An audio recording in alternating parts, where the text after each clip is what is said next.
Podcasts proudly presents the Wrestling is Real podcast, because wrestling needs us. Brought to you by KingofAmazon.com. Go to KingofAmazon.com when you do your shopping for Amazon to help the King of Podcasts. Shop for Amazon at KingofAmazon.com. It's another Wrestling is Real podcast during WrestleMania season. Oh, and guess what? King of Podcasts, yours truly. I'm going to go like another broken fucking record, talking about the same thing every year, over and over and over again. Why does WWE keep doing this to us? And why do we keep being suckered into this every year? Why do we allow ourselves as fans, since Daniel Bryan and Yes Move, honestly, because you can only fight for one star that you hope that will be a made person. That's what you really hope for every year. This bureaucracy, this dictatorship that is owned by Vince McMahon at Titan Towers in Stamford, Connecticut. Every year, you hope there's one guy they say, okay, we're going to make this guy a made guy. And is it going to be the guy that you want? Not necessarily. In a way, Drew McIntyre is the guy we want to be a made guy. We want him to become a top star. And there's a lot of guys we would hope that could be top stars that have been given that rub almost at the surface, but the Vince ceiling. It's not even a glass ceiling, it's the Vince ceiling. Now, if you don't know what I'm talking about, there are people that, especially women, there's always been a talk about with particular jobs that you're only allowed a certain level of success. You cannot be the CEO of the company. You cannot be the top draw of a company. You can't be the star of a show, whatever it is. There's a glass ceiling. And so people say you can see the success where you could go. You can see it in front of you, but you can't grab it. And you can't do anything but to break the glass. You have to actually break the glass and then to get into that upper echelon of whatever it is you want to do successfully. In this case, Drew McIntyre is sitting on the glass ceiling, much like other stars have. Daniel Bryan has been at that glass ceiling. Roman Reigns has been at that glass ceiling. Seth Rollins has been at that glass ceiling. We've seen it. Kevin Owens at that glass ceiling. Dolph Ziggler at that glass ceiling. Sheamus at that glass ceiling. They've all been there. Baron Corbin at that glass ceiling. They've all been there. And nobody is able to break through and say, Vince says, okay, damn it, you're going to be the next Stone Cold. Damn it, you're going to be the next Bret Hart. Damn it, you're going to be the next Shawn Michaels. Damn it, you're going to be the next Triple H. Damn it, you're going to be the next Rock. No. Damn it, you're going to be the next Undertaker. No.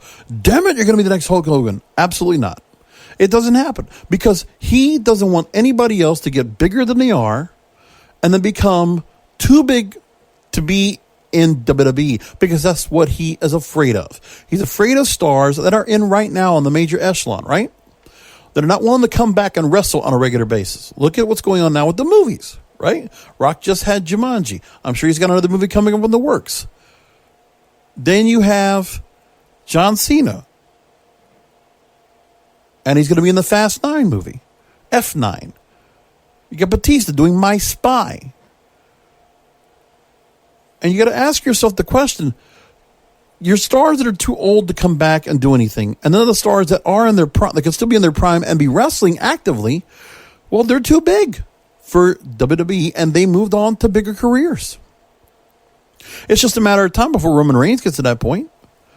And for Daniel Bryan, he never was somebody that looked like he could be potentially a Hollywood star or anything that would be used in a Hollywood movie. No. But that's what happens here. And so when you see all this happening right now, this is the thing that Vince is afraid of. He lives off of fear. And you would think that Vince McMahon would not be a fearing person. But he is. He's worried about, A, not building up any bigger stars that he can't control under his umbrella. He can only let them get so high and then bring them back down to humble them so that they know, okay, this is where your business is at. If you go somewhere else, you're not going to make the fat bucks like you're going to do with me, the big money, the big bucks. You're going to have to stay here, and you're going to have to deal with things. And you're going to be working in this environment because you know what? The wrestling environment is shit. Nobody else makes the kind of money you're going to make with me. You're going to work a lot of dates, and You're going to probably meet your girlfriend or your wife here. And that's what happens. I mean, look at how many people we have that are in relationships now. Again, the perfect environment to keep everybody incubated. It's basically like the coronavirus. People are quarantined in this place. God forbid they go somewhere else because they are tainted. Even though the company is able to make gobs and gobs of money. And they could do the Saudi shows and get $20 million a pop. Or whatever they're going to make. They can make all the money they make off the network off their old stuff because they've got, 50 years worth of stuff. Then they have the broadcast deals with their partners who are somewhat content with 2.5 million viewers at a time. Are they really just happy with those kind of ratings? I guess so. SmackDown this past week, you get John Cena back. Ratings went up to 2.7 million viewers average. There you go. So good for them. But really, you have to get little spurts and things that are coming up to get a chance to get people to show up for them, right? To show up for anything that WWE is doing right now that's something hot and interesting.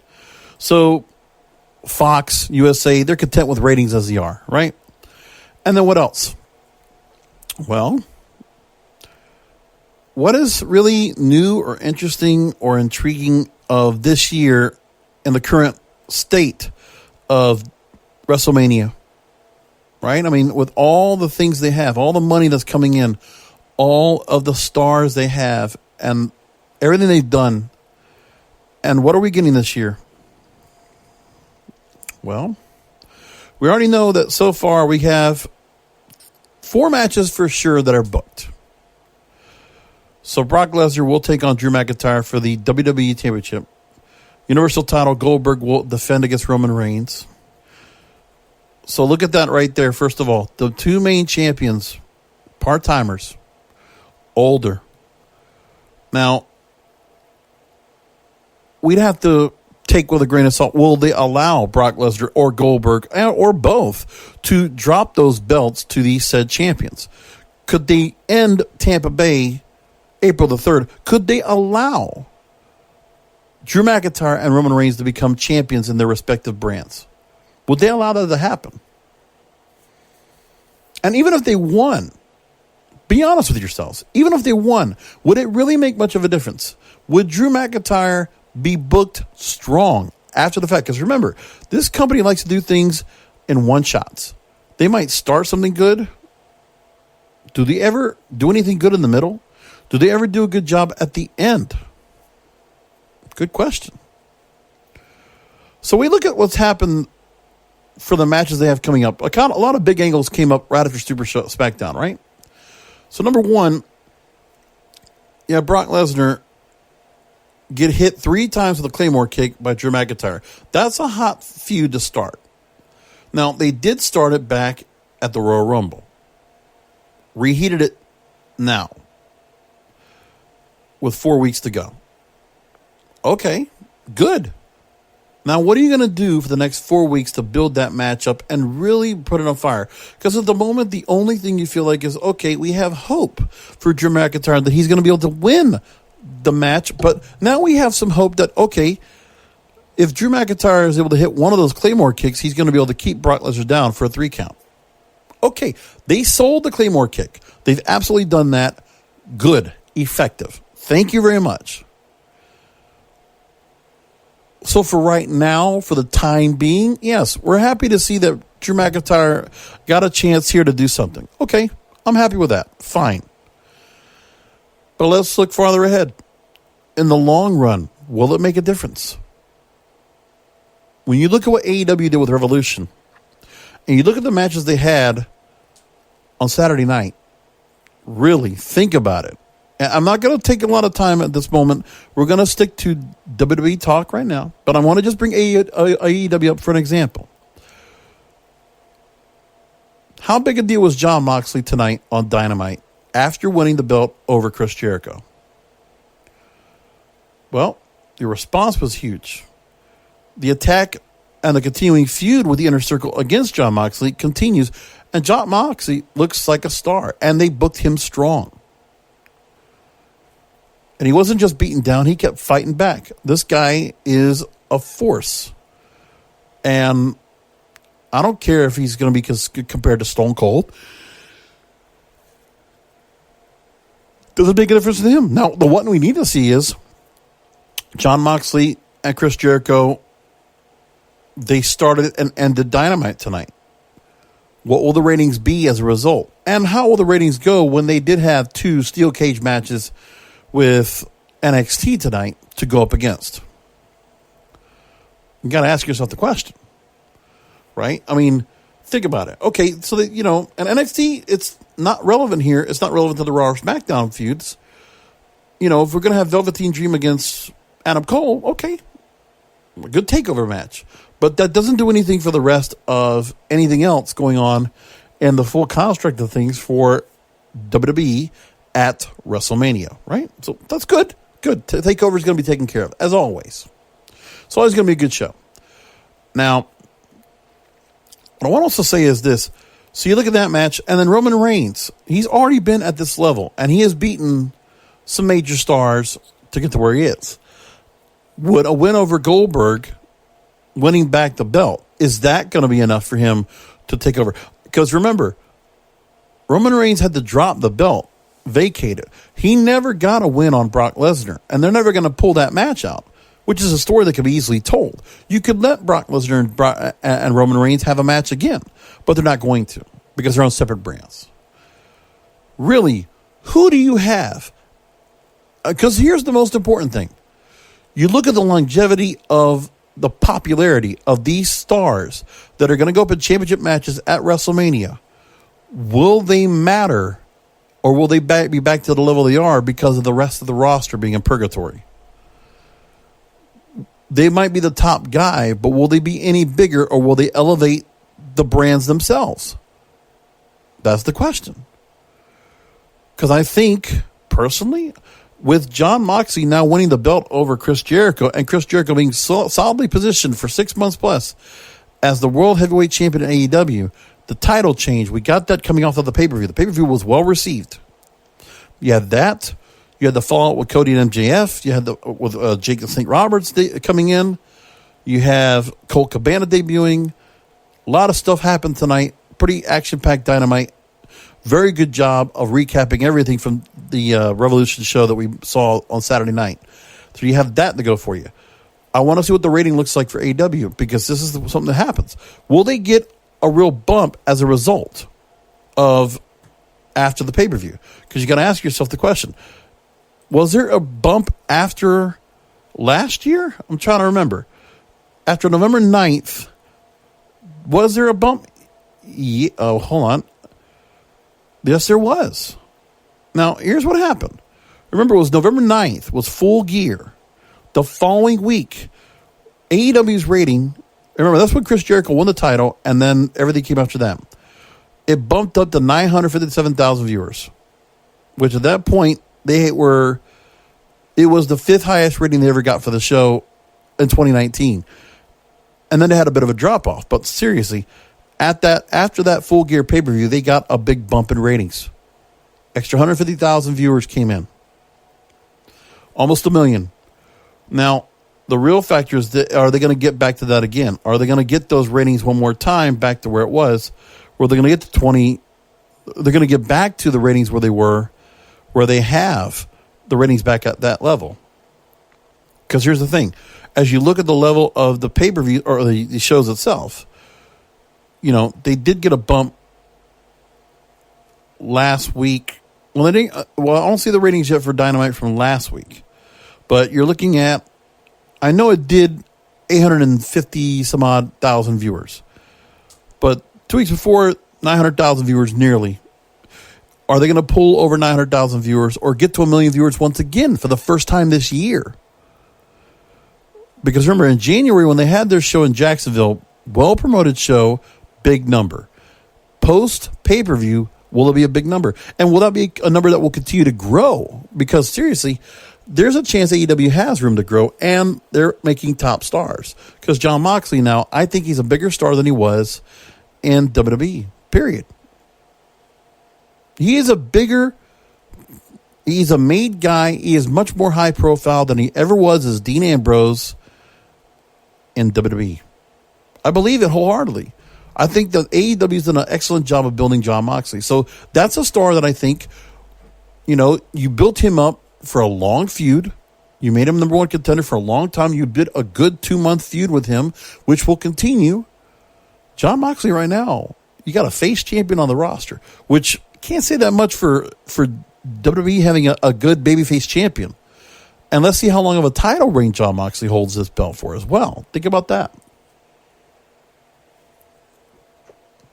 With all that in mind, what will Jon Moxley do here? What will happen at this point? Will there be a chance that AEW will rise? They'll actually get an increase in numbers.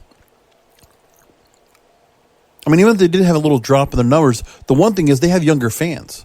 They have fans that are willing to go and come to watch this product more than what WWE has. Because even when you look at the NXT ratings, the ratings that this company gets right now, WWE, they're staying with the eroding base audience they got back in 1998. This is still the Attitude audience. This is the erosion of the Attitude audience that at one point was, 7 or 8 million viewers strong? Take 20 years away, you're now down to a fifth of that audience. I mean, we can go back a couple years ago. The ratings were 3 million viewers. Before that, 4 million viewers. We don't have that anymore. If you get a nostalgia show like Raw 1000 or whatever it was, or Raw 25, yeah, that pulled 4 million viewers. That's about as good as you get. That's the full crux of people that know that wrestling's been on Monday nights at 9 o'clock or 8 o'clock for 25 years. So everybody knows where wrestling is on Monday nights. That's not even a question. So if they're going to find out about it, they're going to go watch it. 4 million viewers. That is your level. Probably the level of people that are going to watch WrestleMania, to be honest, of the total. And then that's all you have. Now you have the international audience that watches as well, so you're going to get a bigger audience. But really, your North American audience, your real bread and butter, the ones that you're going to have to go see all the time, you're cutting house shows. You're cutting chances for people to watch the shows because a lot of problems are happening. Because you're not building the audience base. And Vince, for whatever reason, doesn't want to build anybody above the glass ceiling because stars make the ratings. I mean, that's what it is. I mean, you have to change with the times. This is a time where they have to evolve again. They have evolved. The stars they have are really good workers, but they're not promo cutters. These stars in WWE are not, there's not enough sports entertainers. Nobody to even cover the level. Because remember, if you look at the WrestleMania card, who do you have that are real talkers here, right? Brock Lesnar held up by Paul Heyman, who's a great talker. Drew McIntyre can hold his own. He's not a bad talker. Roman Reigns, not a bad talker, but not great. Goldberg, he doesn't say too much either. He was never been like a huge promo cutter. It was more of his in-ring stuff. Charlotte Flair, well, they really don't let her open up. I think they really restrict what she says. They don't let her go out there and really say what she needs to. The Queen stuff, no. Charlotte Flair could do so much more. And I think if you would unleash Charlotte Flair to do better promos, I think she would get over better. But they won't let her. This is what Ric Flair was to become a star. Ric Flair did not go out and just wow people on just doing the matches. That was not the only thing he did. Ric Flair couldn't live off of just doing his matches and become the star he was today. No, if he didn't do all those damn 6:05 p.m. Eastern at the end of the night before Andy Griffith or whatever movie they had on TBS at 7:55, 10 minutes to go, come back from a commercial, Schiavone's with the Horsemen, and here comes Ric Flair at the end of the night, wrapping things up with a great fucking promo to cover it up. Arn gets a chance to talk. JJ gets to talk. Tully gets to talk. You know, that's what it was. That's how it was. And Ric Flair got over like that. Dusty Rhodes, great matches. But if that guy wasn't allowed to talk and do the promos like he did, I don't know if he would have been as big a star as he is now. They all did it. None of these people have enough time to get really over and get themselves over with their own stuff. Jon Moxley tonight. People on top of it, pro wrestling is back as a vehement statement, a defining statement by him. Cody the same way. You hear words and you're hearing stuff and you're paying attention. Listen to that fucking crowd in Denver tonight in AEW. Listen, I don't care. I know. Wrestling Soup, Don Tony, Kevin Castle, all the podcasters. Yes, I love you guys. I know. A lot of Twitter people, you're going to complain about, oh, these are just like these cult fans. This is a small 2,000, 3,000 seat crowd. What do you want, kid? You guys are in the big leagues. You're not the Yankees. I get it. But really, think about this. Even if it was a 5,000 seat arena they had, that crowd was fucking hot for everything. They knew everybody. They had stuff for everything. That is what the Attitude Era was. Compared to the Brooklyn crowd we saw at Raw, what did they really get over that was really for them? Besides what happened with Drew and Brock Lesnar at the start of the night. What else was there? Was there anything else that really got people going? No. Was Kairi Sane and Shayna Baszler? No. The tag team titles and Street Profits winning? Half-ass. But really, ask yourselves the question, what really gets this crowd over? This is the kind of thing. I look at Dynamite, it looks like a fucking happy crowd, excited about everything. They're having a great time. I want to be in the arena with those people. They look like they're having a blast. At Raw, it just looks like people that are just okay, we're entitled, we get the best all the time. Feed us, entertain us. Like we're the fucking lion's den. And we're not happy. We don't give us just another, lion, eating another gladiator. No. We need some real blood and guts. We need tables. We need chairs. We need ladders. We need all this shit. We need you guys to do 900 moves that are going to kill yourselves. And near fall. Desensitized. That's why NXT is the way it is. It's almost desensitized when I watch that show. I'm not even into it like I was before because I've been drawn out of it. I'm not even into it like I was before because I feel like it's so formulaic now and it feels fake to me now. It doesn't have that feeling before. And it's work rate. And that can't just be that. It's not enough. There's got to be more to this. But my point is exact. Really. John Cena gets a huge reaction in Boston. Good. Because he's been getting that for years. And he hasn't gotten booed or nothing like that. Listen, he can go out there, he can do what he wants. Over. And the only reason Bray Wyatt gets the kind of response is because of John Cena being the opponent.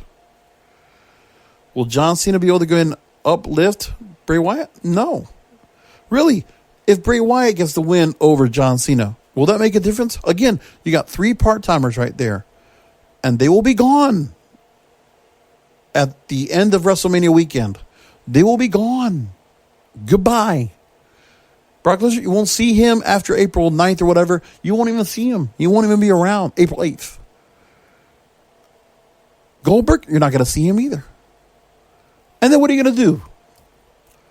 Really, who do you have built up next as the next opponents if Drew McIntyre wins the WWE Championship? If Roman Reigns wins the Universal Championship? If Rhea Ripley or Charlotte Flair win the women's title? What normally happens? We get rematches in some cases, or we get something else we don't want, or another opponent that Vince or someone else thinks, well, this is the guy that comes up next. What? Think about it. Or we get somebody that returns that's going to do something. Okay. But really, then we get these feuds we don't want. And then they do something, and they have to kind of correct it before SummerSlam. It's a routine, broken record over and over and over. And I don't know what we're going to do about this all. But it sucks. Did we all enjoy Randy Orton and Edge? And the Randy Orton RKOing Beth Phoenix? Yeah, it was pretty good. Very good job. So they gave us about 40 minutes of good content Monday night. SmackDown, No, not really. No. Mm-mm. You get the same crowd every Friday night. That's it. 2.4, 2.5. That's about all. That's all you're going to get. And is Fox and USA really content with those numbers? Are they only expecting they're going to fork out that much money only to get mediocre? It's the same company who's been able to build bigger, more stars all together, and they don't. This juggernaut of a company, they're underperforming. They've been underperforming for a long damn time. And this is why I continue to look at what AEW is doing. Because look, again, 2.5 million viewers. Yeah, there's people, or even JD was talking about, can they get the ratings up to a certain level? You know what? If AEW gets their ratings consistently over 1 million viewers, cause for concern. Because if AEW is able to do that, especially with a card like they have with the Revolution, and they continue to do this every 3 months, and then they start doing these specialty shows like Blood and Guts or Bash at the Beach, and they keep doing like they're doing, which is what the TNA model was for a while. You know, pre-Anthem. They were doing it like that, remember? And they would use all their pay-per-view names, Turning Point, Sacrifice, Genesis, all that stuff, which was fine. And it kind of worked. But really, if AEW does do that and they make their TV shows important once a month like that, yeah. And Blood and Guts, trolling Vince, even better. The thing is, it's just for the smart crowd. So the smart crowd loves this shit. Many of them. And some of the smart crowd doesn't like this shit because they're like, oh, they're fucking with them WWE. They're fucking with my brand. They don't like that. But the truth is, that's okay. Because some people might watch it just to see what they hate. Because they hate AEW, but they might watch it just to see what's happening. Or they love AEW and they watch it just to see what's happening. That could be very much like that. But really, if AEW pulls 1 million viewers, if they get to that point, if they start pulling it off consistently on the live returns,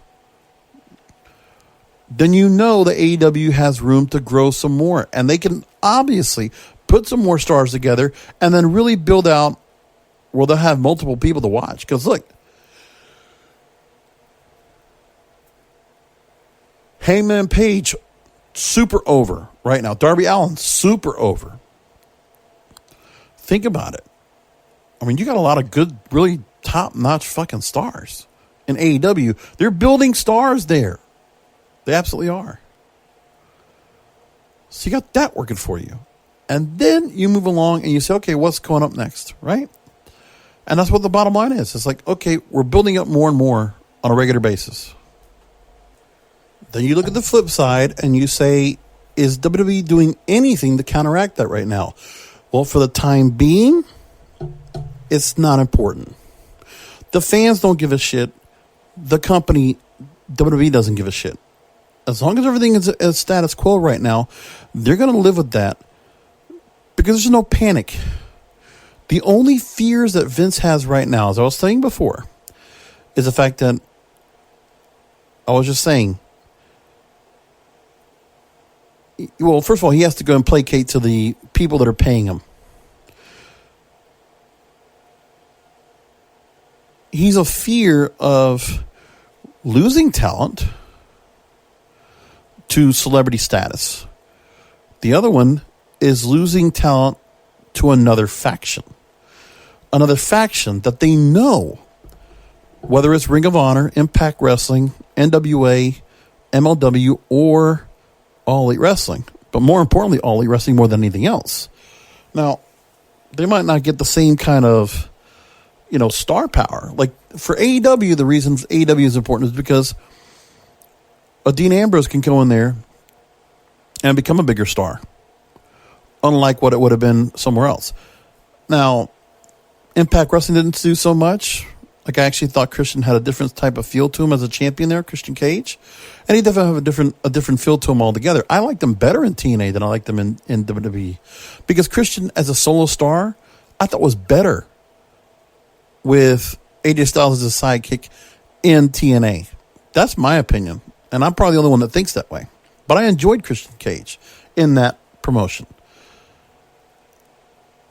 I also enjoyed Rhino in that promotion. I mean, the thing is, it wasn't like there was a whole lot of stars I really enjoyed in there, but there was. And they had some other stars they did create. They did create AJ Styles. They did create Samoa Joe. They did create Bobby Roode. James Storm. They built those stars just because they're not big somewhere else. But they mean something in other organizations. And they're getting paid. And they're working. Just because they might not be working for the same brand with the, Olympic-style village where relationships can be made and all that stuff, well, that doesn't matter to them. They're working for the sport of professional wrestling and doing a good job of it and enjoying a paycheck. Whether it has to be multiple paychecks they have to get from different promotions on a regular basis, it's not a matter if that doesn't come from Vince. They don't care. I mean, yeah, it might be a fatter paycheck, but it's a lot more work. Remember that, too.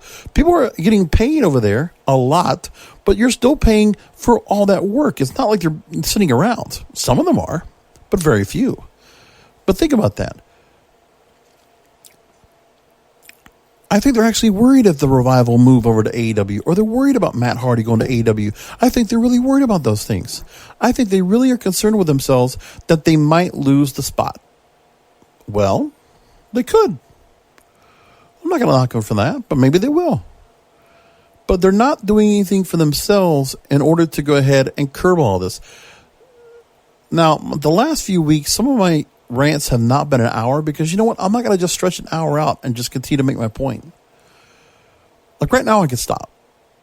My point has been clear. Vince has fears. Those are well said. Again, it is fear of talent going to become celebrities. They're worried about people going somewhere else, period. For whatever reason, for the longest time, Vince McMahon has been worried about people leaving because he created them. He built them of his own. And God forbid somebody else makes money off of his creation. But at this point, you've already done that for 40 some odd years, Vince. You got to let that go. Or you let go of that control and let Triple H and Stephanie hopefully learn from the lesson that you have left. And realize, yes, you have a roster. You have people that could become bigger names outside of your company or could be doing something else and expand their career. What's wrong with that? I mean, look, JBL left early on in his career. Went into the finance business. Decided to go ahead and, okay, I'm going to work on Wall Street, make a lot of money. So he didn't need the company so much. He retired. Didn't have to work so hard. Even retired after he left announcing. Same thing. Oh, JBL's going to the Hall of Fame, by the way. Good. But the other thing, too, is, he's also been worried about the stars that are not his. So not only is he worried about stars that he gets, because the other thing, too, is that he likes to acquire stars just to hold them. He doesn't have to make them any better. Only on a rare occasion will he do something. Then you're Bryan, a rare occasion. AJ Styles, another rare occasion. Other than that, that's it. Because there's not many stars on the indies that Vince has a high thought of. There's a reason why all those NXT stars, all those Ring of Honor stars down there in NXT, do you think they're going to move up? Or do you think they're going to get anywhere past the black ceiling? Or the glass ceiling? Excuse me, black ceiling. Just thinking about that with Keith Lee as a black superstar, you think he's going to break the mold? Lashley hasn't. New Day hasn't. I mean, Kofi did. But also, Kofi was there for a long-ass time and has been loyal as hell with that company. But really, what else is there? Nothing. That's the whole point. That's what you got to think about. These are the problems that they have right now, and there's not much to be said about it. Now, if I'm correct, is it supposed to be this week? Are we already coming up to Elimination Chamber? Yes, I think. Let me take a look real quick. All right. So Elimination Chamber is this weekend. Jesus, it's not even like a big deal. I'm looking for it on Fightful. I couldn't find it right away. Jeez. It's just like that, huh? Okay. Elimination Chamber so far, we have these matches all set up. We're going to go and do preview predictions real quick. So the winner will face Raw Women's Champion Becky Lynch at WrestleMania in Elimination Chamber match. You have Natalya, Liv Morgan, Shayna Baszler, Asuka, Ruby Riott, Sarah Logan. Baszler. Not even a question there. SmackDown Tag Team Title Elimination Chamber match. Miz and Morrison, champions against New Day, Heavy Machinery, Lucha House Party, Dolph Ziggler, Robert Roode, and the Usos. And I'll say Miz and Morrison retain. And I think them and the Usos will be the next match coming up. Probably at WrestleMania, I think. Braun Strowman will defend a handicap match versus Shinsuke Nakamura, Cesaro, and Sami Zayn. Braun Strowman will retain. Street Profits will have a rematch against Seth Rollins and Murphy. I think Street Profits retains. No DQ, AJ Styles, Aleister Black. AJ Styles wins. I know some people might not think that way, but I do. And Andrade versus Humberto Carrillo for the U.S. title. Andrade wins. Actually, you know what? I'll say Humberto wins. Watch. For whatever reason, they want to put something else with him. So, okay. Also coming up, the Ring of Honor 18th anniversary show. It's on March the 13th. They'll be at Sam's Town, Vegas. They had the following matches all set up. This is for next week. Ring of Honor World title, Roosh versus Mark Haskins. Ring of Honor TV title, Dragon Lee goes up against his brother Bandino, and Dragon Lee is TV champ. Ring of Honor Tag Team Championships, Jonathan Gresham, Jay Lethal, the champions versus Villain Enterprises, Marty Scurll, and Flip Gordon. Adam Brooks versus Slex. Joe Henry and Dalton Castle versus the Briscoes. And then Dealer's Choice, winner receives a title match of his choosing. Dan Maff, who we saw during the, was it a TV title feud over at NWA's Hard Times, versus Kenny King versus Bateman versus Shane Taylor. And Session Moth Martina versus Nicole Savoy in a Women of Honor match. That's what we got set up. March 13th. Friday, next Friday, we got it also like that. All right, we're going to leave it there. What else was I going to bring up? No, I don't think there was anything else I'm going to bring up in terms of news. I know Scott Steiner's pissed off at WWE for what's going on. Jake Roberts being on Dynamite tonight, confronting Cody, saying he's going to bring on a client. So you now have Tully Blanchard, Arn Anderson, and Jake the Snake Roberts all as managers or handlers of new stars. Interesting. Jake the Snake Roberts was fantastic. He just really got a rough voice now, but he is still one of the best. So some people think that either Lance Archer or Luke Harper, a.k.a. Brody Lee, will be coming in to debut. AEW will be Rochester, New York, March 18th, so there could be a debut of that there if you're putting all the pieces together. Okay. Randy Orton makes mention of what's going on. Randy Orton posted a GIF of himself hitting Roberts with the RKO on a Monday Night Raw from 2005. And for anyone that thinks this is meant to be a shot at AEW, keep in mind Randy and Cody are friends, and Jake is friends with Randy's father, Bob Orton. So Randy just kind of giving things up with Jake the Snake Roberts. I think that's kind of funny. But either which way, people complain about these older guys, these former stars, doing what they should be doing, being good mouthpieces for the others on TV. Like, who doesn't think Jake Roberts wouldn't be a good idea for Brody Lee to come in and debut with AEW and be the mouthpiece and be the client? I mean, at the moment, Arn being with Cody, that's just like whatever. But, Tully Blanchard with Sean Spears, they just haven't booked Sean Spears to be strong. But people know about it. And I mean, Sean Spears means something, I think, more than what he was as Perfect 10. But just give them, maybe they got something more for him. I don't know. But we'll find out. And who knows, Matt Hardy could be the Exalted One for the Dark Order. We don't know that yet either. A lot of things to answer. We're going to leave it there. I know I don't want to say too much because I think it's just, listen, we got Elimination Chamber coming up this weekend. So I got that to talk about next. So I'm keeping it short because, again, I cannot just beat a dead horse. I cannot just continue to go ahead and bash this company without feeling like I'm getting tired of it. Because I feel like I am a broken record right now. And I need something else to live off of. Like, listen, I mean, yes, there's some good things, okay? Drew and Brock, the way they set that up was great. Becky Lynch and the outfit she wore, looking like the Mad Bomber. What the fuck was that? That character's ruined. Bray Wyatt. I don't know how you resurrect that character after you have him go up against John Cena. Do you think that's going to make a difference? Getting a rehab match with John Cena and maybe Cena drops a pin to Bray Wyatt. You think that's going to help? You think anybody wants to take Becky Lynch seriously after what happened last year? Remember the whole feud they had with her and Ronda Rousey? Remember this time last year, we were still worried about Becky Lynch getting back from a broken nose from Nia Jax. What is this? After Shayna Baszler bit the back of her neck, which nobody's talked about that anymore. That's just kind of been left on the wayside. But Becky Lynch comes out looking like a goof. What does that have to do with being the man? That's my point. I could go on and nitpick, but I can't do that. I could go on and be a broken record and then just keep saying the same thing over and over again. They do the same thing over and over again. I write about it all the time. Oh my goodness. It's enough. But like I said, I did have Super SmackDown or Super Showdown and Revolution to talk about this past Sunday. Take a listen to that. Had some easy comments there. But again, AEW, what am I going to say that nobody else is saying? They're doing great stuff right now. I'm enjoying their shows immensely.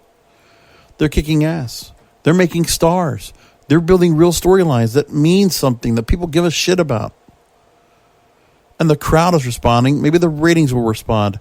If that all comes together in a perfect storm, watch out. And this only helps the other brands out there to become bigger brands, to make the wrestling boom possible, if there's going to be one. There's a lot of wrestling out there, but is anybody getting ahead of the pack?